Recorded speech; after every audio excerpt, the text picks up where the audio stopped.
আমি এখন রয়েছি নাভানা গ্রুপের আফতাব অটোমোবাইলসের চিটাগং প্ল্যান্টে। আপনারা বর্তমান সামনে হিনো একে 8 জেড চেসিস দেখতে পাচ্ছেন। এই আফতাব অটোমোবাইলসে আরো 8 থেকে 10 মাস পূর্বে হিনো একে 8 জেড চেসিসের যে পার্টসগুলো সেগুলো চলে এসেছে, তা অ্যাসেম্বল করে পুরোপুরি চেসিসে রূপান্তর করা হয়েছে। বাংলাদেশে বর্তমানে বাস ম্যানুফ্যাকচারার যে প্রতিষ্ঠানগুলো রয়েছে বা বডি বিল্ডিং সেকশনের যে গ্যারেজগুলো রয়েছে, তার মধ্যে আমার চোখে দেখা সবচেয়ে পরিষ্কার পরিচ্ছন্ন এবং সাজানো গোছানো গ্যারেজ হলো বা সবচেয়ে সুন্দর সাজানো গোছানো ম্যানুফ্যাকচারার ইউনিট হলো আফতাব অটোমোবাইলসের এই চিটাগং প্ল্যান্টটি।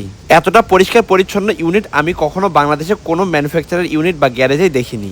আমি যখন চিটাগংয়ের আফতাব অটোমোবাইলসের প্ল্যান্টে গিয়েছিলাম, তখন এই প্ল্যান্টের যে দায়িত্বে রয়েছেন ম্যানেজার সাহেব, তিনি আমাদেরকে বলেছিলেন যে তাদের গ্যারেজ বা প্ল্যান্টগুলো এখন খুব একটা সাজানো গোছানো নেই বা খুব একটা পরিষ্কার পরিচ্ছন্ন নয়। আমরা যদি সকালের দিকে আসি সেক্ষেত্রে আরও পরিষ্কার পরিচ্ছন্ন পাবো, কিন্তু আমরা তার কথা উপেক্ষা করে ভিডিও করা শুরু করি। বাট আমি যখন মূল ফ্লোরে যাই তখন আমি সত্যি অবাক হয়ে যাই, এতটা পরিষ্কার পরিচ্ছন্ন বা সাজানো গোছানো রয়েছে। তারপরও তারা বলছে যে তাদের গ্যারেজগুলো এই মুহূর্তে সাজানো গোছানো নেই। তাহলে যখন সাজানো গোছানো থাকে তখন তাদের এই গ্যারেজগুলো বা প্ল্যান্টগুলোর কী অবস্থা থাকে একবার ভেবে দেখুন।